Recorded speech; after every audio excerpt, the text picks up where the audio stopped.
Buen día, hermanos, ¿cómo están?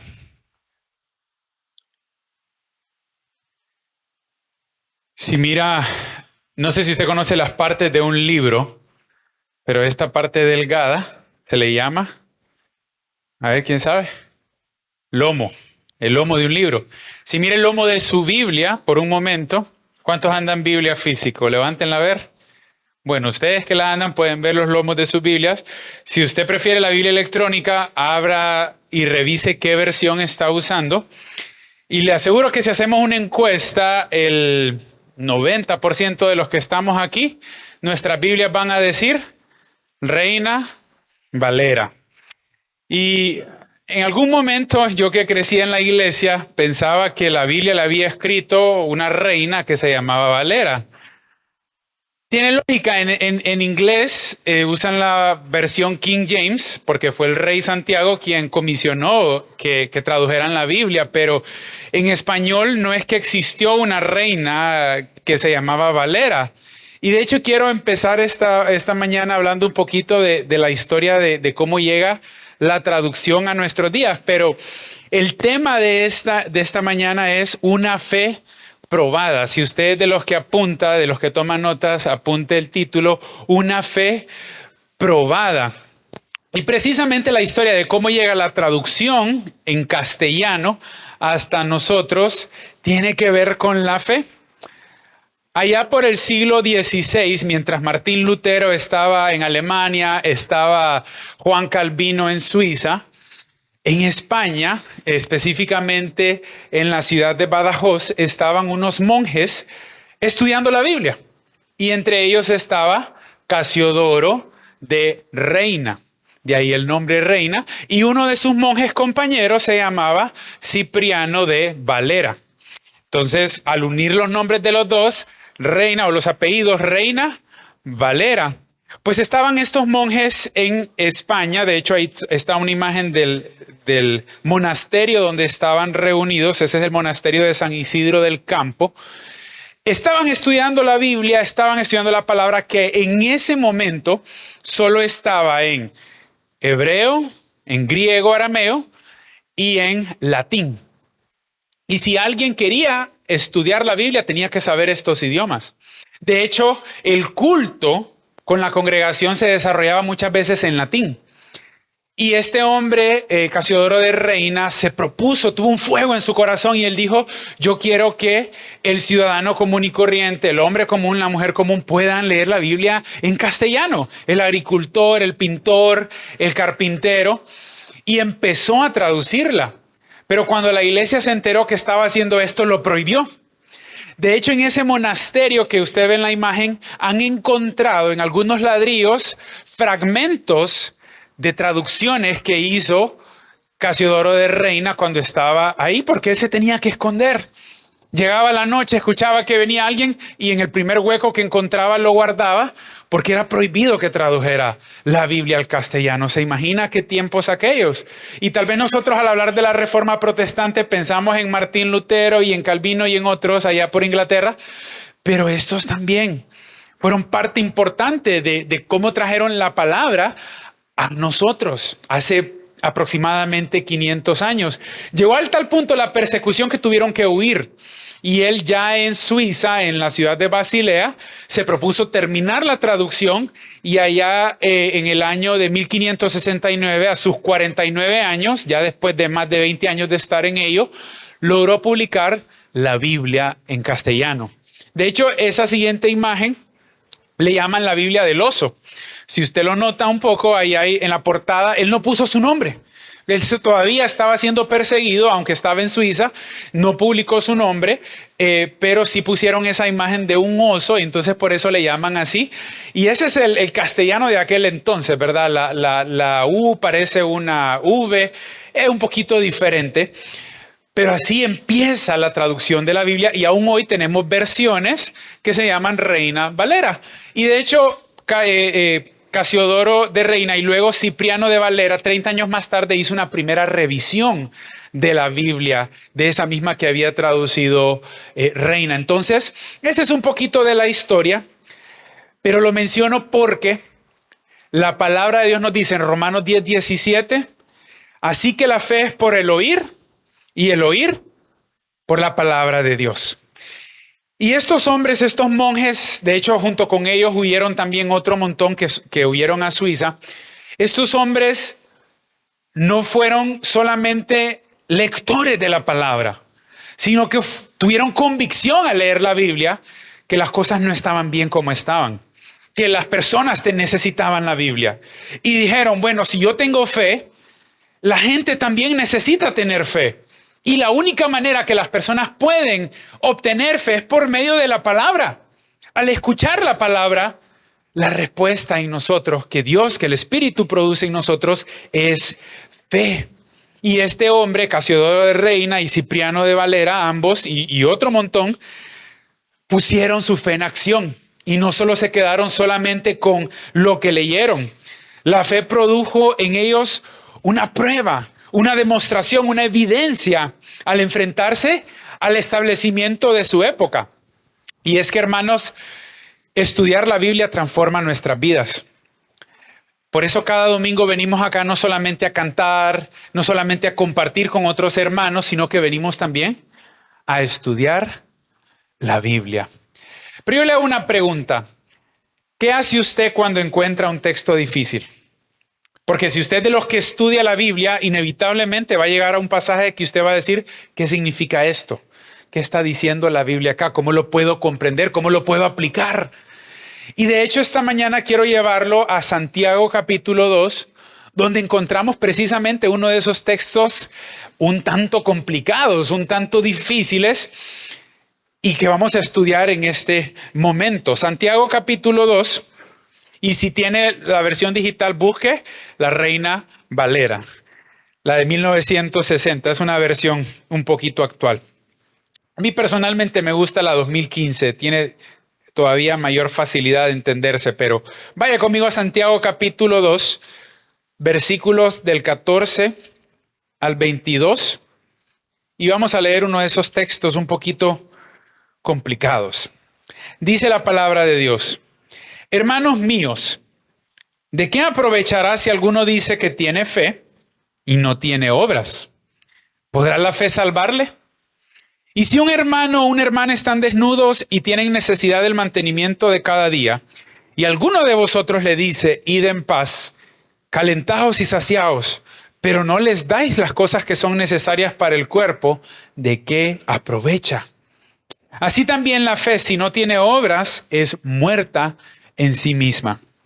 Pero alguno dirá, tú tienes fe y yo tengo obras. Muéstrame tu fe sin tus obras y yo te mostraré mi fe por mis obras. ¿Tú crees que Dios es uno? Bien haces. También los demonios creen y tiemblan. Mas, ¿quieres saber, hombre vano, que la fe sin obras es muerta? ¿No fue justificado por las obras Abraham, nuestro padre, cuando ofreció a su hijo Isaac sobre el altar? ¿No ves que la fe actuó juntamente con sus obras y que la fe se perfeccionó por las obras? Y se cumplió la escritura que dice, Abraham creyó a Dios y le fue contado por justicia y fue llamado amigo de Dios. Vosotros veis pues que el hombre es justificado por las obras y no solamente por la fe. Wow. Si leemos este texto, podemos asustarnos un poco. Porque, ¿qué está diciendo la palabra aquí? Y de hecho vamos a estudiarlo un poco más a profundidad comparándolo con otros textos. Pero antes de continuar, quiero decirle que usted sabe que en castellano, que bueno, esta mañana estamos hablando un poquito del idioma, las palabras a veces tienen más de una definición. A veces tienen varios significados que aunque tienen relación, son cosas distintas. Y como decimos la frase, para muestra un botón, mire la siguiente palabra, la palabra probar. De hecho, así se llama el título de este mensaje, una fe probada. ¿Y qué significa probar? La palabra probar es un verbo que significa varias cosas. Una de ellas es examinar o experimentar las cualidades de algo. Por ejemplo, cuando usted se sienta a probar una comida, usted la está probando, la está degustando, está evaluando esa comida a ver si le gusta. Tengo una hija de 4 años que es la juez perfecta de las comidas que hacemos en casa. Algunas veces las prueba y dice que rico, otras veces las prueba y no va a comer, hermano, y no podemos hacer nada para obligarla. Y a veces me da un poquito de risa porque mi esposa cocina, pero mi esposa cocina sin receta. Ella es, no sé si todas las mujeres son así, porque yo he hablado con algunas hermanas y así son, no cocinan con receta. Y viene mi esposa y agarra todos los ingredientes, los tira, combina las cosas y la comida le queda rica. No me malinterprete, la comida le queda rica siempre, pero como no usa receta, a veces sabe un poquito distinto. Y yo, en cambio, soy del que puedo hacer una cosa 15 veces y siempre voy a usar la receta, mi hermano. Yo busco ahí en el teléfono y sigo al pie de la letra. Si es una cucharadita, es una cucharadita y no más. Pero ¿sabe lo que ocurre? Como yo uso receta, las cosas siempre me saben igual. Y esa es otra definición de probar. Es demostrar la certeza de un hecho. Si usted prueba mi comida, va a saber, yo le puedo probar que soy yo el que la hice, porque siempre sabe igual. Y es importante que entendamos que hay palabras que se definen de manera diferente. Porque en este texto que acabamos de leer, dice la Biblia en el versículo 24 que Abraham fue justificado por las obras.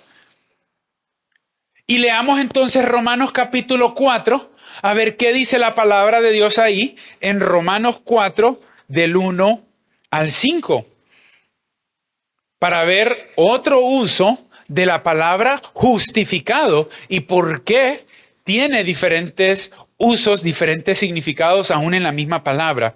Romanos 4, del 1 al 5 dice: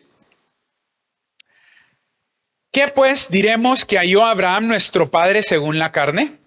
Porque si Abraham fue justificado por las obras, tiene de qué gloriarse, pero no para con Dios. Porque ¿qué dice la Escritura? Creyó Abraham a Dios y le fue contado por justicia. Pero al que obra no se le cuenta el salario como gracia, sino como deuda. Mas al que no obra, sino cree en aquel que justifica al impío, su fe le es contada por justicia. Aquí Pablo está diciendo algo distinto a lo que dice en Santiago. Dice que Abraham no fue justificado por las obras, sino que por creer. Y menciona ese pasaje donde dice que Abraham le creyó a Dios y le fue contado por justicia. ¿Cómo es entonces? Bueno, déjeme resumirle un poco las maneras en que el Nuevo Testamento significa la palabra justificar o justificado. En primer lugar, es hacer a uno justo. Es como agarrar a una persona impía y convertirla en una persona justa. Otra definición, que es la que aplica aquí Romanos, es declarar o pronunciar a una persona como justa. Eso es lo que dice aquí la palabra. Cuando dice que nosotros hemos sido justificados por la fe, lo que significa es que usted y yo, al creer en Jesús, al creer en las obras de Cristo, usted y yo somos declarados justos, aunque no lo merecemos, aunque no tenemos las obras para lograrlo. Y Cristo sí. Entonces la palabra dice que Abraham fue justificado no por las obras, sino por creer. Pero entonces, ¿qué significa lo que leíamos antes en Santiago? Es esa tercera definición que usted encuentra ahí. Justificar también significa mostrar y evidenciar que uno es justo. Y a eso es lo que se está refiriendo Santiago. Cuando dice que Abraham fue justificado por las obras, está diciendo que Abraham por las obras demostró que era justo. Demostró y evidenció que tenía fe en Dios. Por eso fue justificado por las obras. Y si usted me dice, pero ¿cómo es eso? Entonces, ¿por qué lo dice? Bueno, vamos a los textos. Probémoslo por la palabra de Dios. Vaya conmigo a Génesis capítulo 15, donde se narra en primer lugar el momento en el que Abraham le creyó a Dios y le fue contado por justicia, porque Santiago nos narra dos cosas. Nos dice que Abraham le creyó a Dios y le fue contado por justicia, pero también nos dice que fue justificado por sus obras. Y aunque lo leemos ahí junto, no es lo mismo. Vamos a Génesis 15 y leamos esta primera historia. Génesis 15 del 3 al 6 dice: dijo también Abraham, mira que no me has dado prole, y he aquí que será mi heredero un esclavo nacido en mi casa. Luego vino a él palabra de Jehová diciendo, no te heredará este, sino un hijo tuyo será el que te heredará. Y lo llevó fuera y le dijo, mira ahora los cielos y cuenta las estrellas, si las puedes contar. Y le dijo, así será tu descendencia. Y creyó a Jehová y le fue contado por justicia.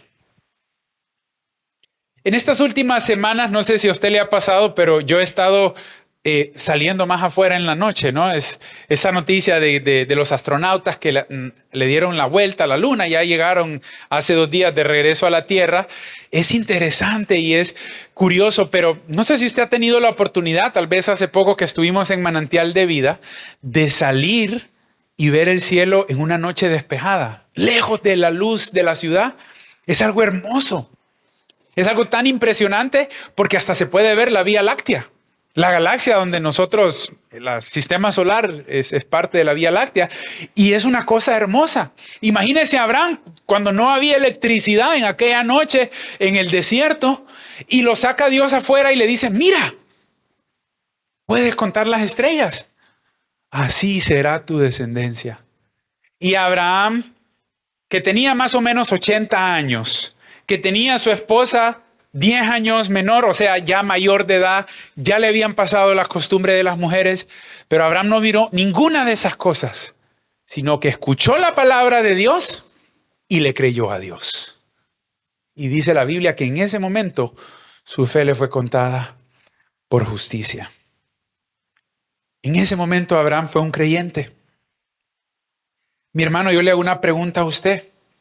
¿Le ha hablado Dios a usted también alguna vez? Así como a Abraham, que ese día lo sacó afuera y le dijo, mira las estrellas. ¿Cuándo te ha hablado Dios a ti? ¿Qué te ha dicho? Más importante, ¿le creíste a Dios en ese momento? Acabamos de leer en Santiago que dice, tú crees que Dios es uno. En otras palabras está diciendo, tú crees en Dios. Y luego dice, bien haces, pero aún los demonios creen y tiemblan. El pastor Daniel repite muchas veces esta frase. Él dice, no solo se trata de creer en Dios, se trata de creerle a Dios. Te pregunto, ¿tú le has creído a Dios cuando Él te ha hablado a ti? ¿O qué te ha dicho Dios? O si tú me dices, pero a mí Dios no me ha hablado. ¿Que acaso no te ha dicho que no te dejará y que no te desamparará? ¿Que acaso no te ha dicho que nada te faltará? Allí en el Salmo 23, Jehová es mi pastor, nada me faltará. ¿Que acaso no nos ha dicho en Romanos 8 que nada nos puede separar de su amor? ¿O que nos va a dar paz en la tempestad? ¿O que tiene planes para tu vida? ¿O que Él es tu sanador, tu redentor, que tiene victoria sobre las fuerzas del mal? ¿Que acaso no te ha dicho que si crees en Él tienes vida eterna? Mi hermano, tú crees en Dios. Él te ha hablado, aquí está en la palabra. Gloria a Dios por estos hermanos. Hace 500 años, ahí escondidos en un monasterio, traduciendo la Biblia al castellano, para que tú y yo podamos escuchar a Dios el día de hoy. Para que tú y yo podamos, en medio del temor, escuchar esa palabra que dice, no temas, manada pequeña. La pregunta es, ¿le crees a Dios? O si no le crees, ¿estás escuchando a Dios? Porque ese muchas veces es el problema. Cuando yo te pregunté si Dios te ha hablado, tal vez te imaginaste una situación como la de Abraham. Pero aquí está la voz de Dios. Solo tienes que abrirla, encenderla, estudiarla, conocerla, aprenderla. Y Dios te va a hablar en el momento de la necesidad, porque eso es lo que Él hace. Él te invita, como invitó a Abraham, a creerle y que su fe le sea contada por justicia. Ahora, si tú eres un hijo de Dios y has creído en Él, has puesto tu fe en Él, entonces la palabra de Santiago es para ti. Porque curiosamente Él menciona 2 ocasiones en la vida de Abraham. Volvámoslo a leer ahí en el capítulo 2, versículos 21 al 23. ¿Cómo decía ese resumen que hacía Santiago? ¿No fue justificado por las obras Abraham nuestro padre cuando ofreció a Isaac sobre el altar? ¿No ves que la fe actuó juntamente con sus obras y que la fe se perfeccionó por las obras? Y se cumplió la escritura que dice, Abraham creyó a Dios y le fue contado por justicia y fue llamado amigo de Dios. Santiago menciona el momento en el que Abraham fue llevado al monte, por Dios fue enviado al monte con su hijo Isaac. Pero luego dice Santiago y concluye diciendo, y se cumplió la escritura que Abraham le creyó a Dios y le fue contado por justicia. Eso lo acabamos de leer en Génesis 15. Pero cuando Abraham es llevado al monte a ofrecer a su hijo Isaac, no fue inmediatamente después. Lo leemos juntos, un versículo detrás del otro, pero pasaron más de 35 años. Entre el momento en el que Dios llama a Abraham y le dice, sal afuera, es más, ni se llamaba Abraham, se llamaba Abram. Dios no le había cambiado el nombre todavía. Y le dice, sal fuera, mira las estrellas. Abraham le cree a Dios, le es contada su fe por justicia. Y luego pasan 35 años. Nació el hijo. De hecho, no nació inmediatamente. Pasaron más de 10 años. Finalmente nace el hijo de la promesa, Isaac. Y cuando ya era un muchacho grande, algunos dicen que tenía más o menos 30 años. Hay un poco de debate de la edad, pero ya era un joven.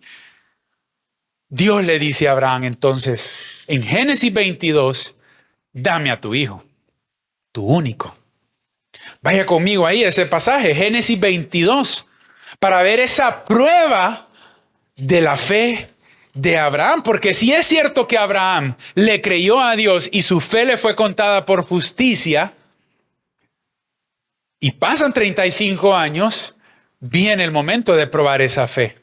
Una fe que había crecido, una fe que se había demostrado ya en varias ocasiones. Pero veamos cómo Dios la prueba en este momento. Génesis 22, del 1 en adelante. Aconteció después de estas cosas que probó Dios a Abraham y le dijo a Abraham. Y él respondió, heme aquí, y dijo, toma ahora tu hijo, tu único, Isaac, a quien amas, y vete a tierra de Moriah. Y ofrécelo ahí en el holocausto sobre uno de los montes que yo te diré. Y Abraham se levantó muy de mañana y enalbardó su asno y tomó consigo 2 siervos suyos y a Isaac su hijo y cortó leña para el holocausto y se levantó y fue al lugar que Dios le dijo. Al tercer día alzó Abraham sus ojos y vio el lugar de lejos. Entonces dijo Abraham a sus siervos, esperad aquí con el asno y yo y el muchacho iremos hasta allí y adoraremos y volveremos a vosotros. Y tomó Abraham la leña del holocausto y la puso sobre Isaac, su hijo. Y él tomó en su mano el fuego y el cuchillo, y fueron ambos juntos. Entonces habló Isaac a Abraham su padre y dijo, Padre mío. Y él respondió, heme aquí, mi hijo. Y él dijo, he aquí el fuego y la leña, mas ¿dónde está el cordero para el holocausto? Y respondió Abraham, Dios se proveerá de cordero para el holocausto, hijo mío. E iban juntos. Cuando llegaron al lugar que Dios le había dicho, edificó ahí Abraham un altar y compuso la leña y ató a Isaac, su hijo, y lo puso en el altar sobre la leña. Y extendió Abraham su mano y tomó el cuchillo para degollar a su hijo. Entonces el ángel de Jehová le dio voces desde el cielo y dijo, Abraham, Abraham. Él respondió, heme aquí. Y dijo, no extiendas tu mano sobre el muchacho, ni le hagas nada, porque ya conozco que temes a Dios, por cuanto no me rehusaste tu hijo, tu único. Entonces alzó Abraham sus ojos y miró, y he aquí a sus espaldas un carnero trabado en un zarzal por sus cuernos. Y fue Abraham y tomó el carnero, y lo ofreció en holocausto en lugar de su hijo. Y llamó a Abraham el nombre de aquel lugar, Jehová proveerá. Por tanto se dice hoy, en el monte de Jehová será provisto. No quisiera estar en el lugar de Isaac, mis hermanos. Queda viendo al papá y le dice, miro la leña, miro el fuego y el sacrificio, ¿dónde está? Pero Dios proveyó. De hecho, ese último texto que leíamos, Jehová proveerá, es esa frase en el original, Jehová Jireh. Jehová proveerá, es un nombre con el que se le llama a Dios, el Dios proveedor. El Dios que no llega tarde, que llega en el momento en que lo ha designado. Y yo me pregunto, ¿qué motiva a Abraham a ser tan osado de estar dispuesto a ofrecer su propio hijo?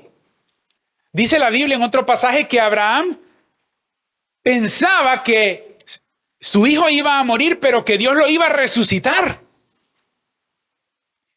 Tal era la fe de Abraham. Y para usted y para mí puede ser fácil porque tenemos la Biblia, ¿no? Sabemos que Jesús resucitó, tenemos al profeta Elías que anduvo orando por muchachos y Dios los resucitó. Pero Abraham no había visto esto nunca antes. Nunca un muerto había vuelto para atrás. Pero Abraham tenía tal fe en su conocimiento de Dios que estaba seguro que aunque fuera de la muerte, Dios lo iba a traer.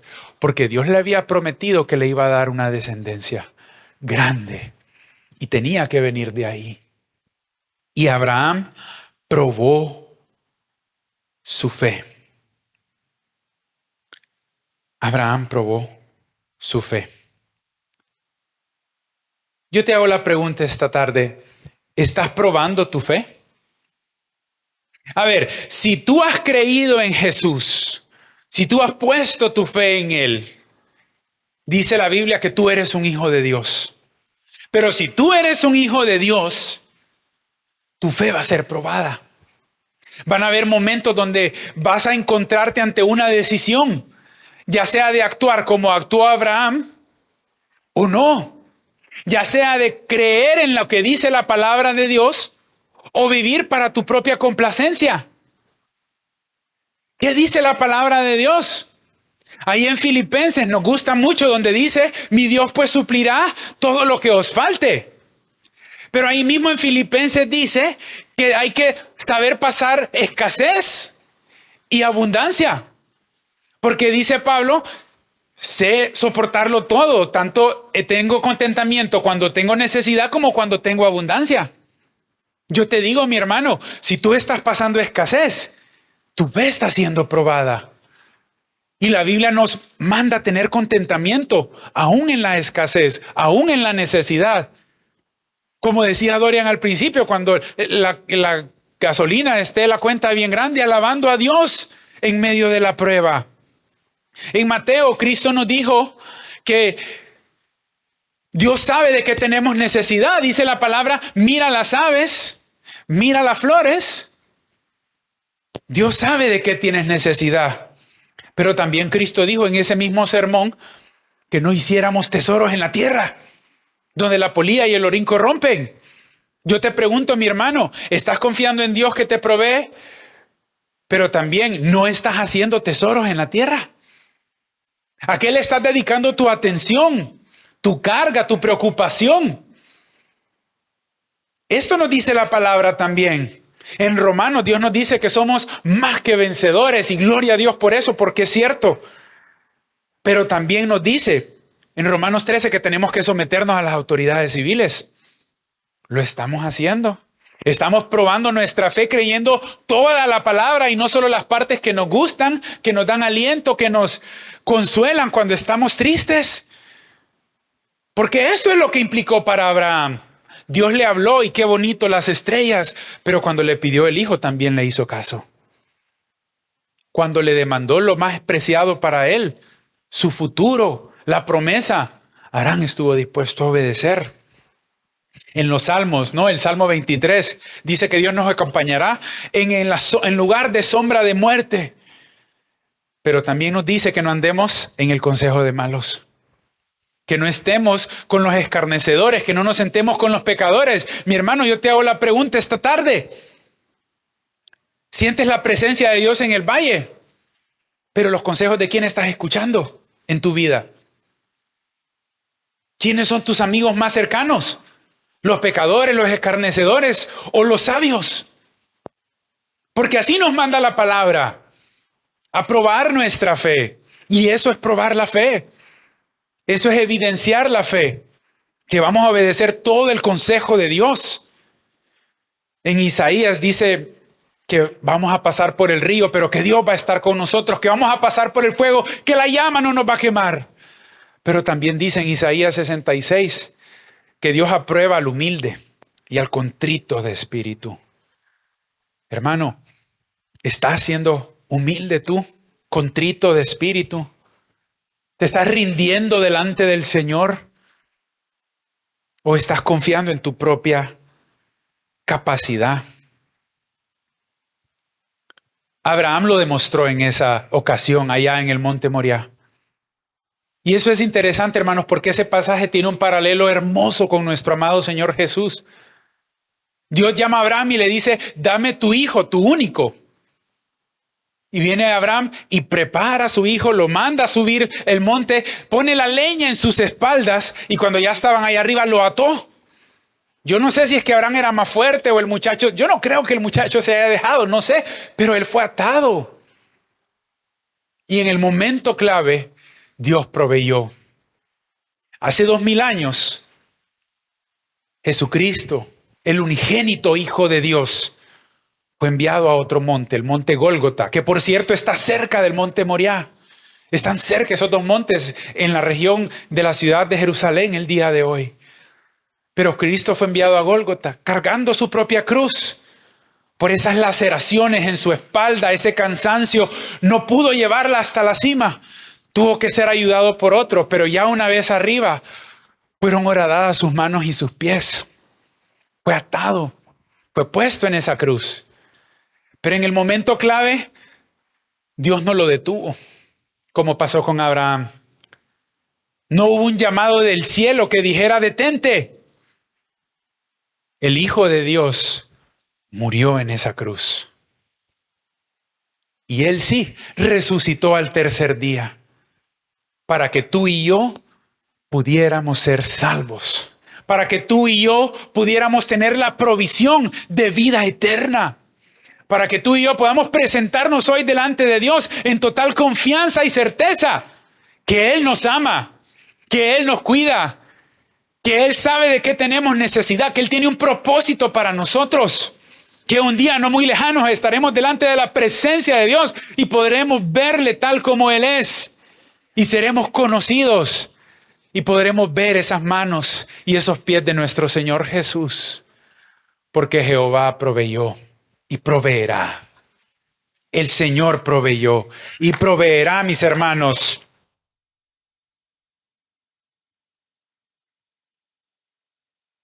Lo que tú y yo no podíamos hacer, la justicia que tú y yo no podíamos cumplir, Cristo la cumplió para que tú y yo podamos ser justificados. Es decir, recibir, ser declarados como justos, aunque no lo merezcamos, aunque no lo seamos. Pero una vez justificados, poder ser justificados al demostrar nuestra fe y contarle al mundo que Cristo murió por nosotros y resucitó. Como lo hizo Abraham en ese día. ¿Se imagina si Abraham no se hubiera atrevido? No sé qué hubiera pasado, pero él se atrevió. Él obedeció. Y como él obedeció, hoy tenemos esta imagen, este símbolo de Cristo en Isaac. Como aquellos discípulos que iban en el camino a Emaús y se les presentó el Señor Jesús y les mostró desde el Antiguo Testamento todo lo que las Escrituras decían de Él. Probablemente pasó por este pasaje también. Porque Abraham obedeció. Yo te pregunto, hermano, ¿estás probando tu fe? ¿Estás obedeciendo a Dios aún en lo que no te conviene? ¿O solo estás agarrando el consuelo y la motivación y la inspiración y la alegría de la palabra de Dios? Cierra tus ojos en esta tarde. Quiero hacer una pregunta, tú que estás aquí o me estás viendo a través de la transmisión, ya para terminar. Dice la Biblia que Abraham le creyó a Dios y su fe le fue contada por justicia. Dice la palabra de Dios que si tú crees en Cristo, que tú tienes vida eterna. Y tal vez estás aquí, has venido hace un tiempo, es tu primera vez o me estás viendo en televisión por primera vez y sientes algo en tu interior. Al preguntar, ¿le crees a Dios? Tú me respondes, yo nunca antes le he creído, pero le estoy creyendo hoy. Siempre en mi vida he tratado de hacer las cosas a mi manera, pero ya no quiero hacer las cosas a mi manera. Quiero la manera de Dios. Quiero poner mi fe en Cristo. Quiero poner mi confianza en Él. Quiero ser hecho un hijo de Dios. Dice la palabra que los que le recibieron y los que creen en el nombre de Cristo reciben la potestad de ser llamados hijos de Dios.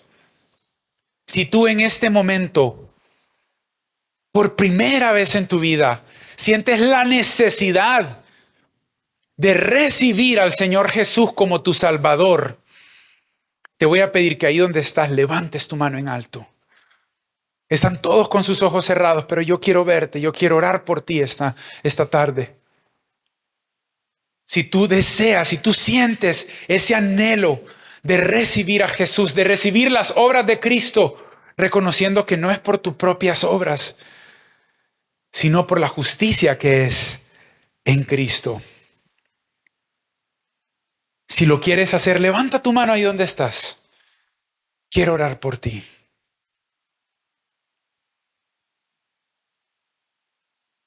Ya vi su mano aquí en las sillas.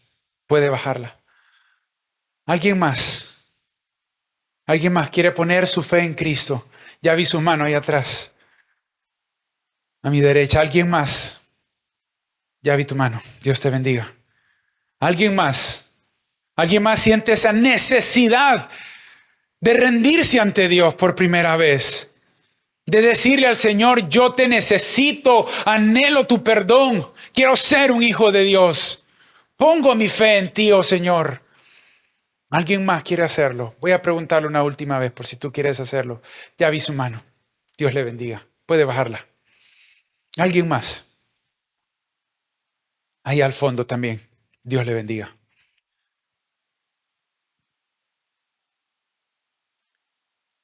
Si tú levantaste tu mano en este momento o sientes hacerlo, estás en tu casa, estás viendo esta transmisión, te voy a dirigir en una oración. Te voy a pedir que repitas después de mí.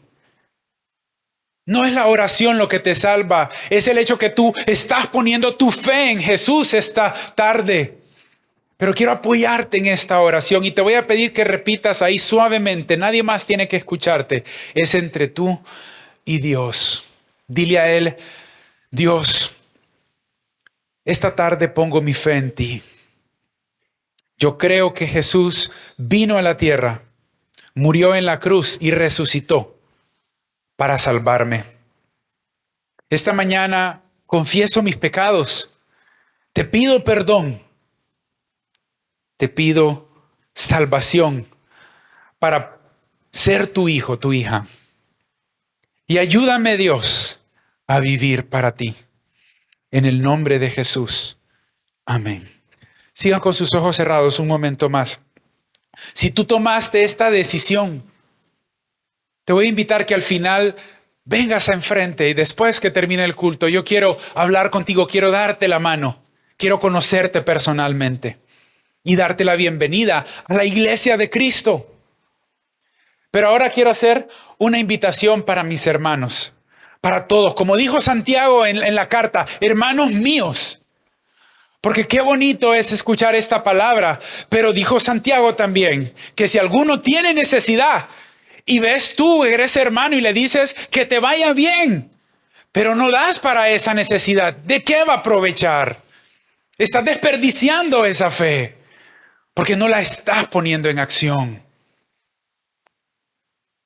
El Señor te invita esta tarde a ti que eres un hijo de Dios a probar tu fe, a demostrar esa fe, a poner esa fe en evidencia, porque el Señor te salvó, porque eres un hijo de Dios. ¿En qué manera, te hago la pregunta esta mañana, hermano, en qué manera tú necesitas probar tu fe? Tal vez has sido presa de la ansiedad últimamente y necesitas aferrarte a esa palabra que dice que mires a las aves, que confíes que el Señor tiene cuidado de ti.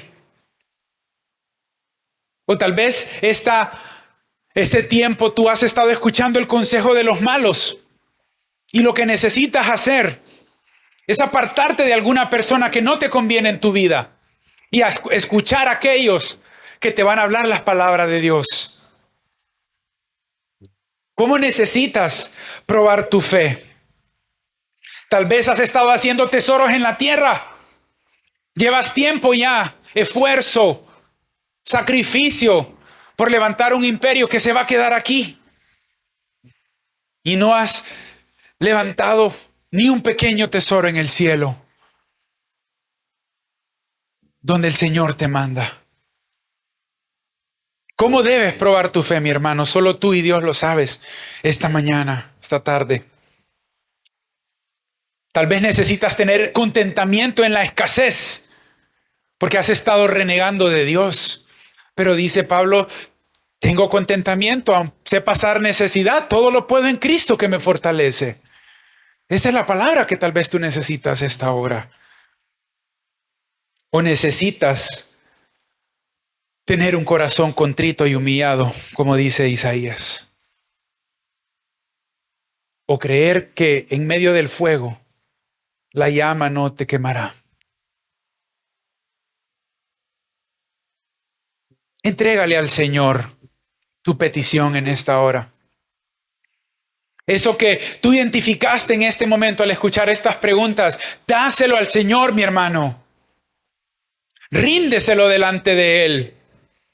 No siempre es algo malo. Isaac era el hijo de la promesa, pero cuando Dios se lo pidió, Abraham estuvo dispuesto a entregárselo con tal de obedecer a Dios, con tal de probar esa fe. ¿Cómo debes probar tu fe, mi hermano?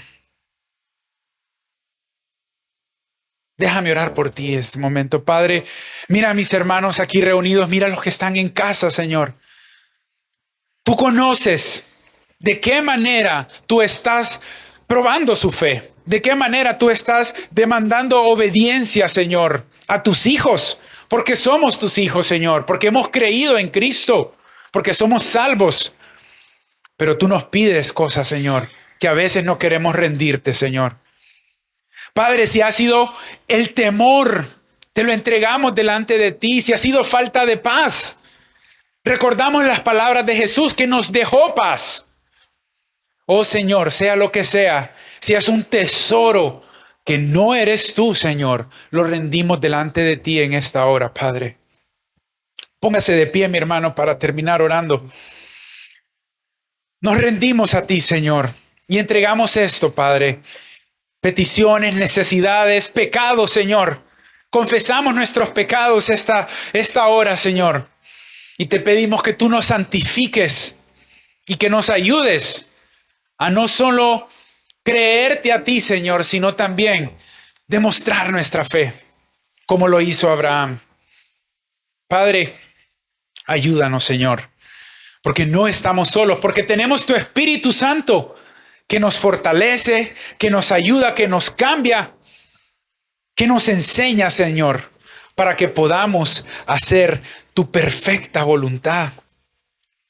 Gracias, Señor. Gracias, Señor, porque tú nos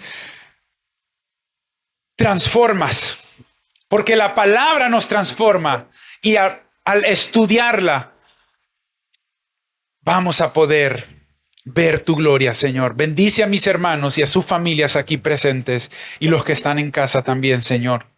En el nombre de Jesús. Amén y amén.